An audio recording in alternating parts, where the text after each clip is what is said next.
Hello guys and welcome back to my channel.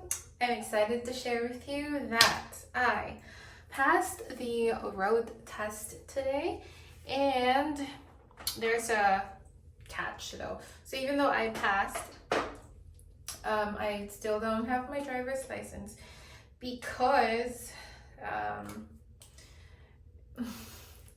my social security is my single name, and then my record at the BMV is my married name. So therefore, since their systems are linked, they need to wait for social security to update my last name to my married name. I can only do that again if I do have my work permit or my paperwork from Department of Homeland Security. So therefore, wala pa rin akong lisensya to drive. Not an Indiana driver's license, but my Filipino license is still valid, although it's iffy kung pwede bang mag-drive with a Filipino license or not. I do it anyway, but I would highly suggest that you check with your BMV or DMV sa inyong state kung pwede bang mag-drive ng using your Filipino license. Kasi dito, I was advised na pwede naman, pero hindi sila sure sa officer na mag-arrest or when I get into something, when I get into trouble, hopefully not. They are not sure whether i-honor or hindi i-honor my Filipino driver's license. But for me, I usually drive with my husband. So I don't know if that gives any security or anything, but then I do that. And then tomorrow I'm driving to my sister-in-law's house. So it's only 10 minutes away from here. Early in the morning, actually, maybe 7 o'clock. Kasi I need to babysit my niece-in-law. Exciting times. I've never looked after a kid in my entire life. So that's exciting. Yeah. Kasi winter break na dito. So walang magbabatay sa kanya. So I'll be there tomorrow to do that. And I think I'm driving by myself because that's quite early and tulog pa yung husband ko at that time. So ako mag-drive ng sasakyan tomorrow to get me to her house. And hopefully I don't get into trouble, so wala akong offense or whatever. Yeah, so a little bit of a background. Back in October, I think first week, kumuha ako ng driver's exam, yung written test. I have only read maybe 6 pages of this manual. Ito. Kasi, ewan ko, excited lang yung husband ko na magkaroon ako ng driver's license. So, sabi ko sa kanya, I think I'm gonna fail because hindi ko pa nabasa lahat. There's about 40 to 60 pages on this manual na kailangan mo talagang basahin at i-understand. Kasi yung the test will all be about, this is like the review, or this is the Bible, this is the book. Dito lahat kukunin yung, yung sa exam, sa driver's test. So ayun na nga, pumunta kami doon, and I failed my first driving written test, and it is because hindi ko pa alam yung mga speed limits. An example of a question that I wasn't able to answer is, what is the speed limit in a rural interstate highway? So, back then, hindi ko alam kung ano yung speed limit nila. Nasa miles din ang ginagamit dito na, what do you call it? Unit of measure. So it's not kilometers like in the Philippines. So it's very different. And we don't have an interstate highway in the Philippines. So di ko alam. So yun. But na-perfect ko naman yung mga signals because the signals are quite easy to recognize. Kasi parang tingnan mo pa lang yung signal, you would know what it is. So, road signs and signals. So, that's that. Yung required na passing grade is parang you're allowed to make, I think, 1 or 2 mistakes dun sa traffic signs and symbols. Tapos, maximum of 6 errors yata doon sa ibang questions, like so road safety and all that. So, I think 7 yung mistakes ko. And hindi. Yeah, so 8. I made 8 mistakes. And parang yung passing score was like, kailangan 6 lang yung error. So, but I mean, not bad. But then, if hindi ako nagmadali or minadali na kumuha ng exam, for sure. Like the second time that I took the test, I'm very proud to say we got 100% sa driving written test.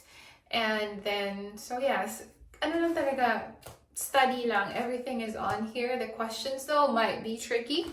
So for example, for the signs.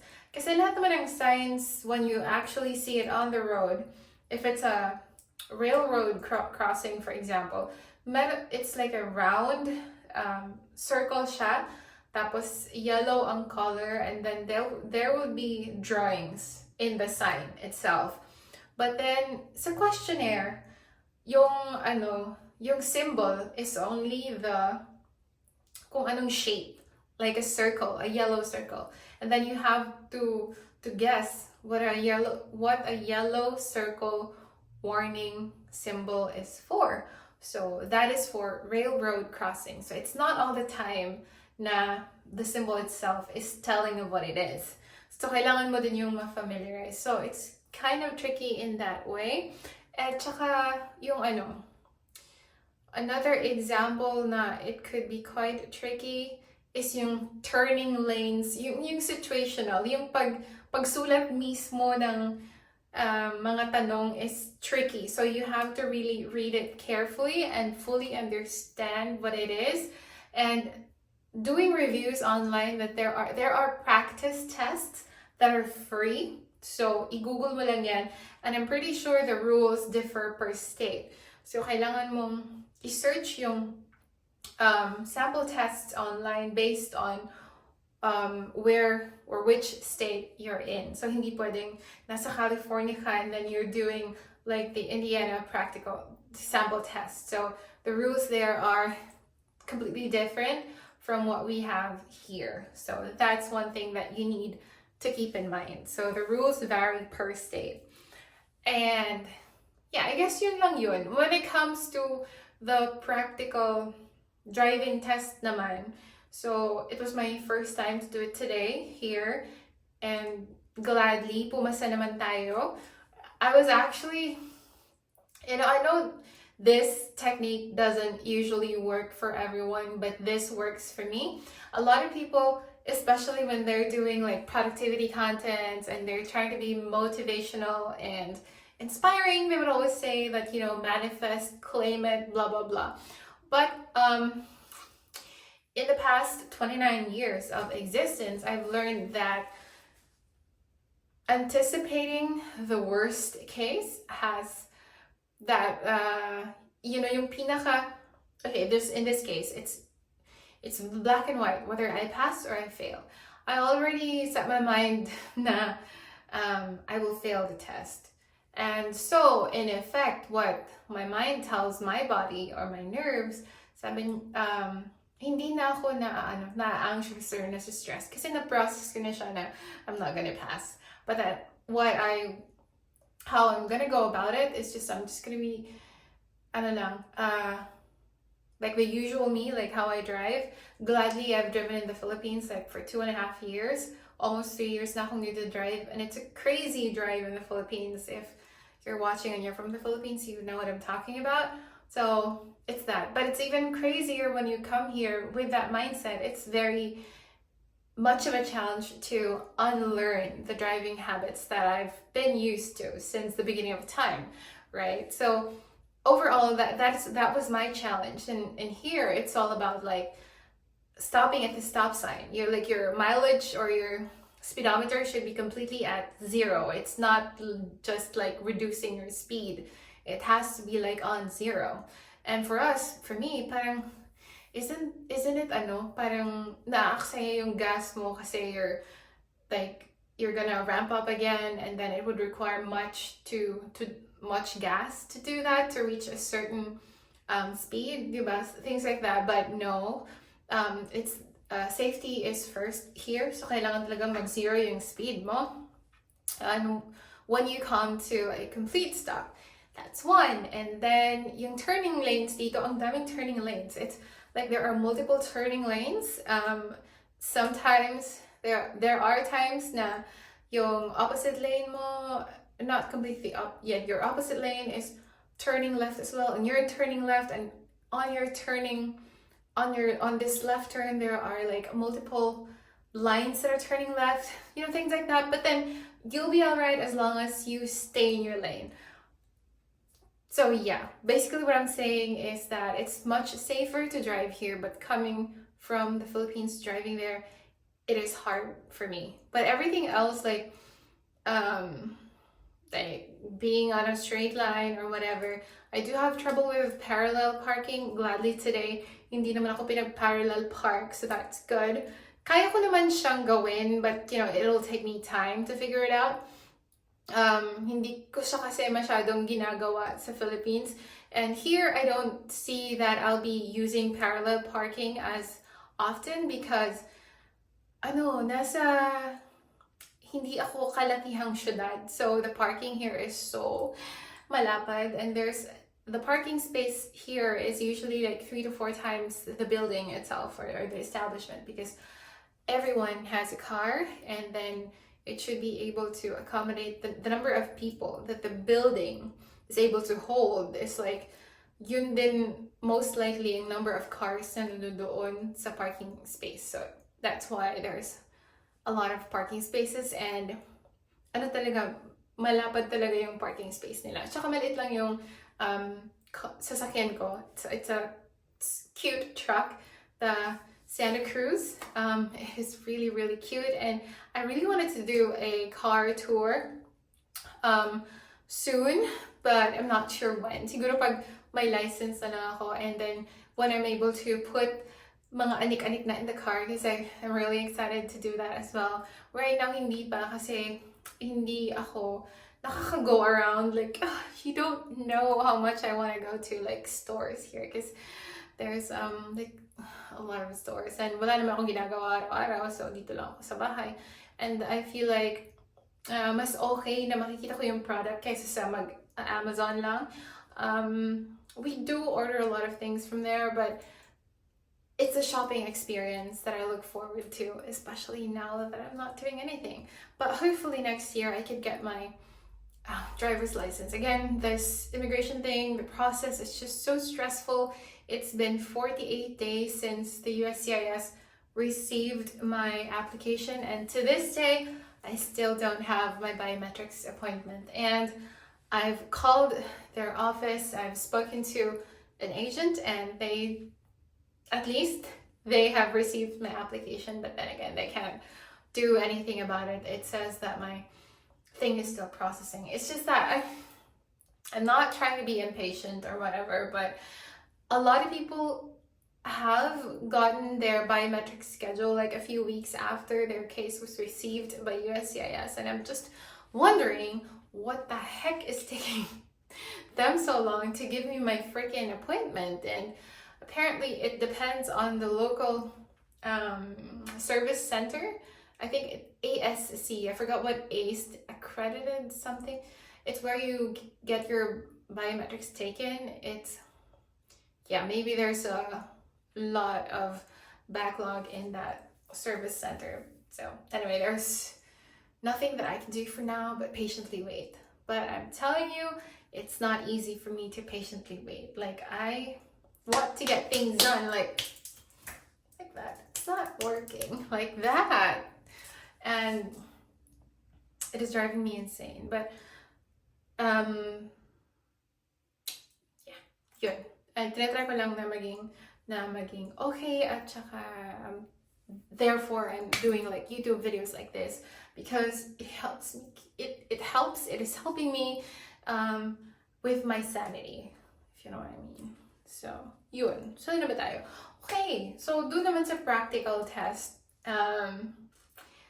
So after passing my exam, a week later pa yung available na schedule, which is today. So they will give you a schedule and then a list of requirements that you have to bring on the day of your driving test. So yung process lang, so kinuha nila yung documents ko as well as my paper with the schedule, and then we went to the vehicle. Tapos my examiner today was very nice actually. He was relatively young, just a little bit older than me, so parang hindi ako nasa-stress kasi I think that I'm not sure if I'm right, but like elderly people tend to be more strict with implementing everything and the rules and stuff, which they should be, don't get me wrong, but it's just that I feel like mas stressful at saka intimidating. So this one, my examiner today was very kind, and he made me feel okay or less nervous. So yeah, so the first step was he instructed me to go into the vehicle and start the vehicle while it's still on park. And then he did a 360. He was checking my brakes. He told me to put my foot on the brakes, and then so I did. So he checked the brake lights and then as well as the turn signals, and then he got on the car with me. So basically yung instructions niya lang is to follow the rules, and then he will be giving me instructions to turn to the right and to the left or whatever as we go on with the drive test. So and so he did. So madali lang yung drive test. I think it was a little over 10 minutes, and we just went around the block and did a few turns, and then that's it. He didn't even make me park or whatever. Well, I guess it had something to do with having a prior license back in the Philippines. So parang siguro niya na alam ko na mag-drive. Kasi more than anything, like knowing your distances is one, but most importantly, I think as a driver, it is the confidence that you have in driving. Your confidence on the road. That's most important. Your confidence, your presence of mind, and pangatlo na yung knowing your distances and stuff. The most important thing really is confidence and then presence of mind, because it's always going to be like safety first, and you have to be alert all the time. Dapat alerta. So to those na first time pa mag-driving test or just are new to driving, get in your hours behind the wheels, because it's not like 1 week kang nag-try na 1 week or a month kang nag-drive, but it's like 30 minutes per day or something. It's not like that. It's hours behind the wheels, and that's what it takes to develop your confidence on the road. So yun lang. Anyway, yung requirements ilalagay ko somewhere here on the screen. Ito lang yung hiningi sa akin, and because my social security name will not match with my BMV name. So BMV stands for Bureau of Motor Vehicles. So that's BMV. Parang LTO nila dito. So hindi maka-proceed into printing my driver's license. But good thing is that the road test is good for 180 days, and hopefully by then, makakuha na ako ng documentation from Department of Homeland Security so that I can finally get my license. In the meantime, I will still drive and hope na hindi ako get into an accident or something, so I don't get into trouble. Yes, yun lang for today, and happy weekend, guys. I think today's the 21st, Thursday, 22nd. Okay, so Sunday na pala yung Christmas and stuff. So advance Merry Christmas to everybody. I hope you're having a good time with your family back there in the Philippines and wherever you are in the world if you're watching this. So thank you so much, and I hope to see you guys soon.